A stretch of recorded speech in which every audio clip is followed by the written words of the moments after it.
In addition to joining the opinion, Justice Kavanaugh wrote a concurrence which Justice Jackson joined. This case presents a narrow but important non-delegation question. May Congress authorize the Federal Communications Commission to determine the monetary amount sufficient to fund certain telecommunications services, which in turn is the amount that telecommunication carriers must contribute to the Universal Service Fund? Applying the long-standing intelligible principle test set forth by this court's precedent, the court today upholds that congressional delegation to the FCC.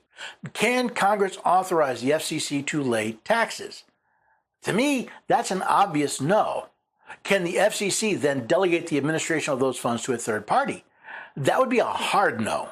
I join the court's opinion and write separately to make 2 points. First, I will briefly outline what I understand to be the background and rationale behind the intelligible principle test that the court has long used to assess congressional delegation of authority to the executive branch. So Justice Kavanaugh wants to dig into the intelligible principles test regarding the delegation of authority. That's fine.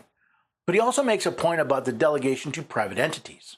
Second, I'll explain why congressional delegations to independent agencies, as distinct from delegation to the president and the executive agencies, raise substantial questions under Article 2 of the Constitution.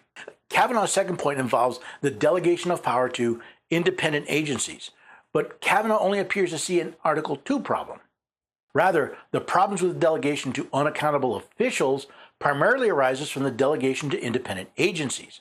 Independent agencies are headed by officers who are not removable at will by the president and who thus operate largely independent of presidential supervision and direction. Those independent agencies are not elected by the people and are not accountable to the people for their policy decisions. Unlike executive agencies supervised and directed by the president, independent agencies sit uncomfortably at the outer periphery of the executive branch.